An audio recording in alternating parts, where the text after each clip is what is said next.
In the spring of 2016, Anita Cowen rented out a room in her California home to her younger co-worker Scott Pettigrew. But what started as a favor for a friend quickly morphed into a nightmare rental situation for the 66-year-old woman. Pettigrew often left the house in a state of disarray, throwing trash out in the sink, allowing his dogs to defecate all over the home, and not cleaning up the bathroom after throwing up. Meanwhile, Pettigrew became increasingly threatening toward his elderly roommate, causing her to feel unsafe in her home. Things escalated to the point where Anita filed a protection order against her nightmare roommate. Then, 5 days later, he brutally murdered her. This is the story of Scott Pettigrew, the tenant from hell who bludgeoned Anita Cowen to death in her own home. In 2016, 50-year-old Scott Pettigrew moved into the Cathedral City, California home of his friend and co-worker, Anita Cowen. Cowen had offered to rent a room to Pettigrew after he was evicted due to an altercation with a neighbor, according to reports. Almost immediately, the two had serious issues. Pettigrew reportedly stopped paying rent after the first month and left the home an absolute mess. He threw trash into the kitchen sink, allowed his dogs to urinate and defecate all over the house, stole Anita's silverware, cut the batteries from her phones, poured water over her computers, and refused to clean up after he vomited in the bathroom. Eventually, on June 9, 2016, Anita sought a protection order from Pettigrew and requested that the judge evict him. "I am being terrorized daily in my own home," Anita said, "escalating each day. I need help." In her request, Anita detailed how Pettigrew had become increasingly threatening over time, often exploding into angry tirades. "Scott is initiating this to keep me in constant fear of him and what he will do next time," Anita wrote. "I don't want a next time." On June 10th, Riverside County Superior Court Judge James Cox granted the protection order, stating that Scott Pettigrew had to remain 5 yards from Anita and move his dogs out of the house. 4 days later, Anita was dead. Later that evening, Anita was on the phone with her son when an argument broke out between her and Scott. Anita's son would later report hearing yelling and ranting in the background of the call, as well as the sounds of glass shattering. "Scott's there," Anita reportedly told her son. "He is doing it again." Worried about Anita's safety, her son instructed her to turn on her audio recorder and told her that he and his wife were on their way and would be at the house soon. As they drove to Anita's home, Anita's son called the police, asking that they send someone to check on Anita. In the house, they discovered Anita's roommate Pettigrew lying on his bed, completely naked. He had scratches all over his body. Officers arrived at 11:42 p.m. They discovered Anita floating in her backyard pool, unresponsive, with cuts and bruises all over her face and body, and chunks of hair pulled out of her head. Police officers quickly secured the area and arrested Scott Pettigrew. Anita's home was in a state of total disarray when police arrived at the scene. Anita's house smelled of dog urine, and there was dog feces throughout the home. Court documents state the kitchen was messy with dirty dishes, and the refrigerator was mostly empty. A black rug had been laid over the threshold to the French doors, and there appeared to be skid marks from blood or some other fluid across the concrete from the kitchen to the steps of the pool. In Anita's bedroom, police found evidence that she stored all of her belongings there, including kitchen items and food. Scott Pettigrew's bedroom was the worst of all. There, police found trash and dishes strewn about and wet clothes on the floor. The bed was bare, and bottles of alcohol, food containers, and over-the-counter sleeping pills littered the room. While searching the house, police also found a digital audio recorder on the kitchen floor amid shattered glass and clumps of Anita's hair. Anita, it appeared, had managed to tape her own murder. In the recording, a woman's screams can be heard over the sounds of a physical scuffle. "Stay away from me," Anita says in the tape. "Stay the F away from me. You bastard. Now you're gonna start beating up an old lady, huh?" During Anita's autopsy, the examiner determined that she most likely died from blunt force trauma. At his trial, Scott Pettigrew pleaded not guilty to first-degree murder. Toxicology tests taken the morning after Anita's murder indicated that Pettigrew had been drinking and was likely immensely impaired at the time of the attack. Pettigrew's lawyers would later argue that he was in an emotional state that night and did not premeditate Anita's murder. However, prosecutors argued that evidence from the scene showed that Pettigrew did not attack his roommate entirely out of the blue. Instead, he approached Anita in the kitchen and began arguing with her. After throwing items around the house, he came back to attack and kill her in a prolonged assault that spanned the length of the interior of the home and extended back into the backyard area. What's more, Pettigrew had reportedly threatened to kill Anita on multiple occasions prior to her murder. Following Scott Pettigrew's initial arrest, he attempted suicide twice. Some members of the jury took this as further evidence of guilt, or a sign that he was trying to avoid prosecution. Despite fighting hard to lower his charges, Pettigrew and his counsel could not convince a jury that the murder wasn't premeditated. In August 2019, Scott Pettigrew was convicted of first-degree murder, elder abuse, and violating a protective order. He was sentenced to 25 years to life in prison. He currently rents a room from his new landlord, the California State Prison. The victim was particularly vulnerable, Judge Janetta Anderson said during Pettigrew's sentencing hearing. The defendant did take advantage of the position of trust or confidence to commit the offense. Those who knew Anita Cowen remarked how kind and polite the 66-year-old had been.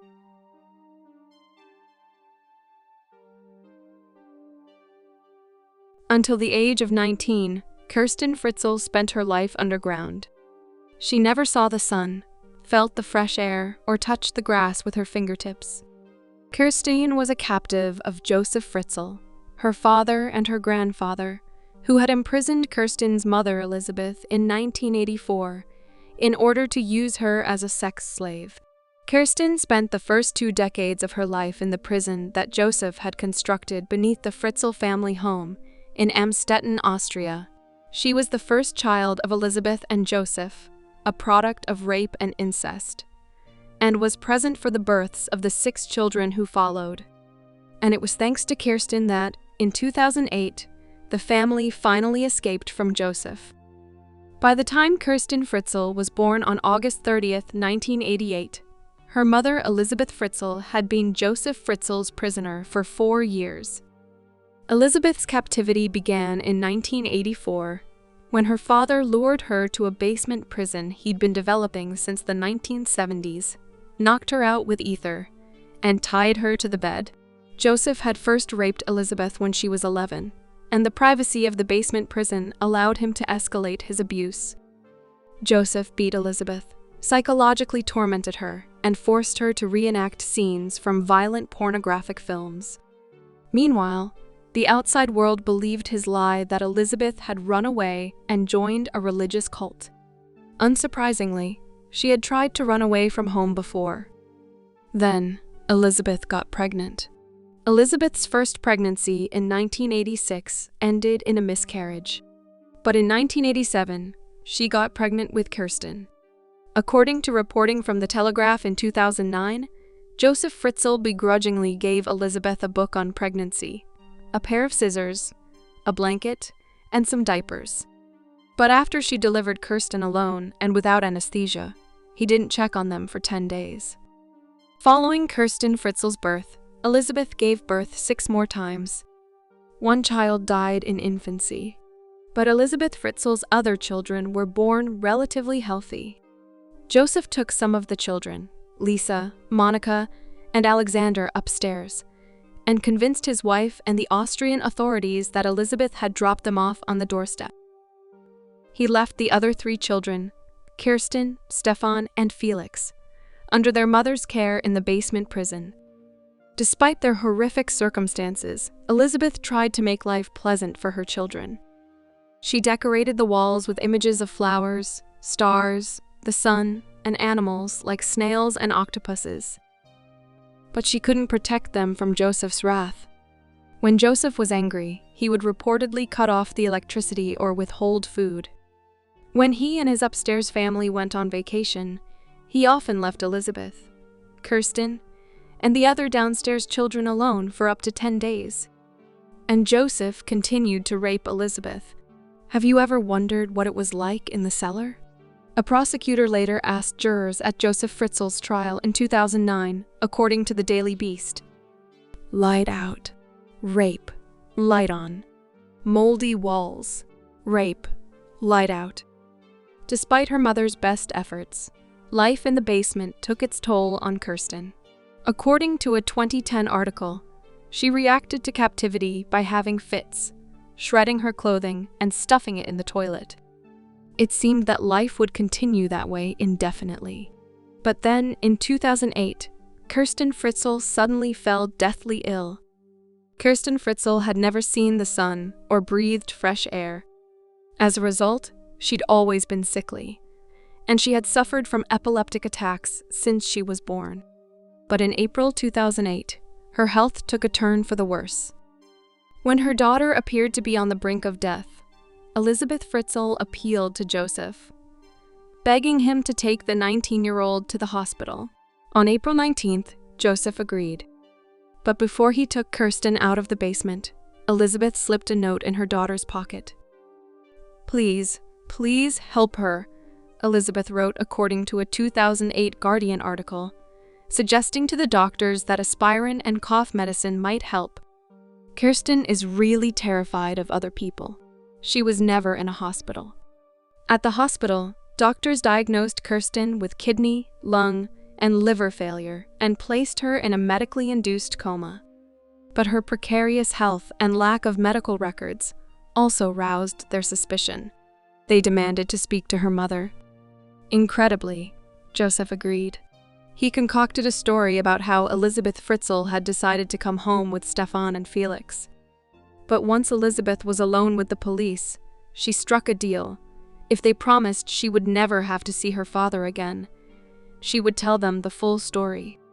Meanwhile, Kristin Fritzl woke up in a totally different world than the one she had always known. Albert Rieder, the leading anesthetist where Kristin Fritzl was being treated, stated in 2008 that Kristin waking up was a poignant moment. I said, Kristin, hello, Kristin.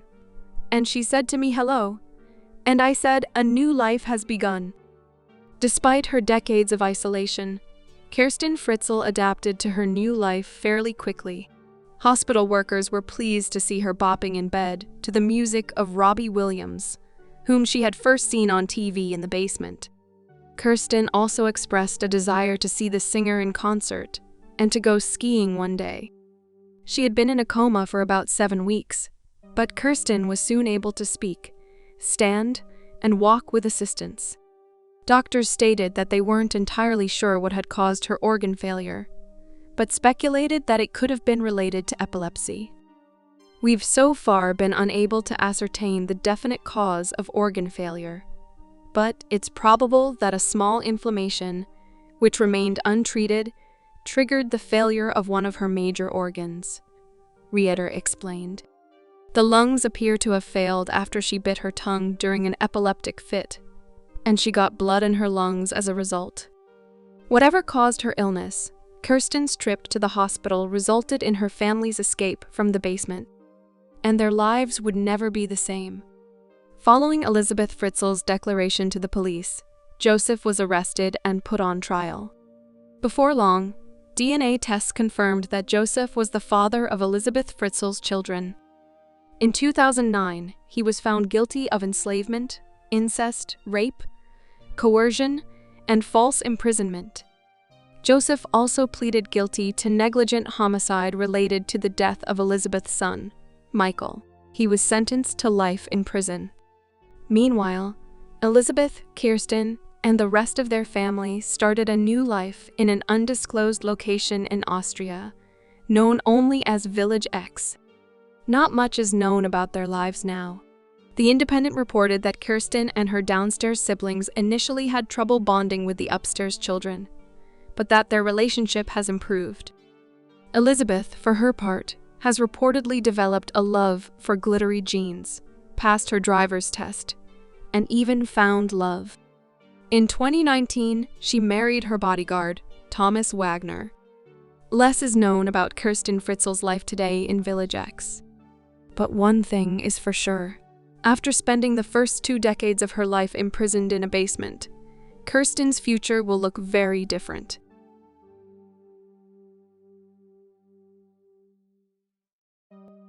A young husband winds up dead, with an unusual drug in his system. Was it suicide, or was he murdered by his wife? When they were married in 1999, Kristin Rossum and Gregory DeVillers seemed to have a wonderful future in front of them. But beneath the surface, there were secret obsessions, addiction, and betrayal. Before the couple could celebrate their 2nd wedding anniversary, Greg was dead, and Kristin behind bars. Prosecutors say she staged a suicide scene with rose petals, reminiscent of one of her favorite movies, American Beauty. Kristin Margarita Rossum, born on October 25, 1976. Rossum grew up in Claremont, California. She is the oldest child of Ralph and Constance Rossum, who were professors at Claremont McKenna College. She has 2 younger brothers, Brent and Pierce. In the 1990s, during high school, she used illegal drugs, including methamphetamine. In 1994, Rossum enrolled part-time at the University of Redlands and moved into a dorm on campus. But she relapsed and left campus, eventually relocating to Chula Vista, a suburb of San Diego. She met Greg, and within a year, Kristin appeared to be over her methamphetamine addiction. She enrolled at San Diego State University and graduated with honors in 1998. After graduating, she worked as a toxicologist at the San Diego County Medical Examiner's Office. She and DeVillers married in 1999. The marriage was no fairy tale. While married, she had an affair with her Australian boss, Michael Robertson, beginning in mid-2000. About a year into our marriage, Greg became very, very clingy to me. I was trying to pull myself away and have some sort of independence, Kristin says. She decided to leave Greg. She broke the news to him over the weekend of November 5, 2000. Greg did not take the news well. That Monday morning, Kristin says, she got ready for work. Greg did not. He wasn't getting up like normal. He was really sluggish, and his voice was slurred. It sounded like he had taken too much of something the night before, she says. A toxicologist with the San Diego County Medical Examiner's Office, Kristin went to work at the coroner's office and called the biotech company where Greg worked to say he would not be in that day. She says Greg told her that he had taken OxyContin and clonazepam, a painkiller and a muscle relaxant. She says when she came home, he was asleep and snoring. She says she let him sleep. Later that night, she says, she noticed he wasn't breathing and tried to give him CPR. On November 6, 2000, just after 9:15 p.m., Rossum called 911. Paramedics arrived and found Rossum on the phone in the living room. Her husband, who was found unresponsive on the couple's bed that was sprinkled with red rose petals, was pronounced dead on arrival at the hospital. His wife told authorities he committed suicide. The bedroom scene was similar to one in the movie American Beauty. DeVillers had not only learned about her affair with Robertson, but had also discovered she'd relapsed into using meth again. He had threatened Rossum that he would expose her affair and her drug use to the medical examiner's office if she did not quit her job. Robertson, who knew Rossum had relapsed as well, learned of this threat before DeVillers was killed. Although it appeared Rossum's ruse had worked well, DeVillers' family was suspicious. His brother Jerome was particularly adamant that DeVillers was not suicidal. Despite this, San Diego police were reluctant to open an investigation at first. A month after DeVillers' death, Rossum and Robertson were both fired. Rossum for hiding her meth habit and Robertson for hiding both the habit and their affair. The case took a new turn when the San Diego medical examiner outsourced the autopsy on DeVillers to an outside lab in Los Angeles. Authorities were concerned about a possible conflict of interest from performing an autopsy on an employee's husband. The tests showed DeVillers had 7 times the lethal dose of fentanyl in his system. Fentanyl is so rarely prescribed that the Los Angeles lab is one of the few that test for it. 2 weeks after her husband's death, Rossum was interrogated by the police. She told the detectives that her husband had been depressed before he died.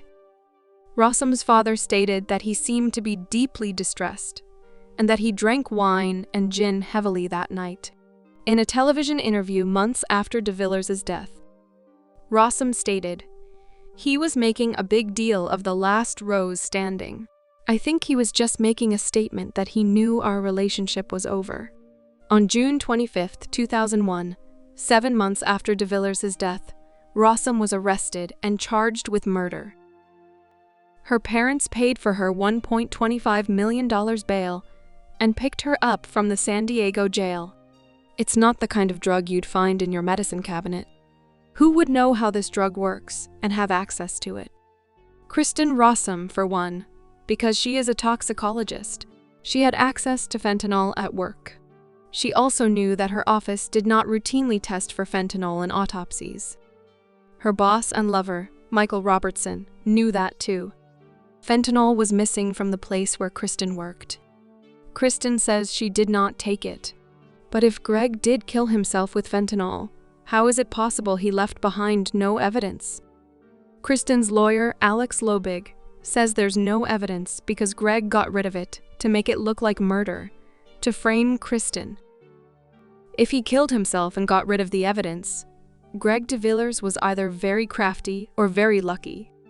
Most experts say an injection would knock him out immediately, so he'd have to use the patches. The defense has argued that he drank it from a glass found at his bedside. The contents of the glass was never tested by police. But prosecutor Dan Goldstein says that theory doesn't explain one crucial piece of evidence. Although Greg's body had needle marks from shots administered by paramedics, there was one extra needle mark. That needle mark, he says, is where Kristin may have injected her husband. Although the evidence, at best, was circumstantial, it was enough to charge Kristin with murder. Goldstein believes Robertson somehow helped Kristin carry out the murder. Robertson, who was fired from the medical examiner's office for not reporting Kristin's drug use, is an Australian national. Shortly before Kristin was arrested and charged with murder, he went back to Australia. He says that he is not hiding out in Australia and says he is innocent. But the prosecution says Robertson had a motive and opportunity. Robertson and Rossum were seen together several times that day, both in and out of the office, having what witnesses described as emotional conversations. Robertson claims that he had just learned that Kristin was using meth again, and he was confronting her about that. He says they were not plotting a murder. Robertson, who says his former girlfriend is not capable of committing murder, has separated from his wife. Since returning to Australia, he says he has not had contact with Kristin. After months of searching, he finally found a job in the science field. But he admits he fears that U.S. authorities will one day apply for his extradition.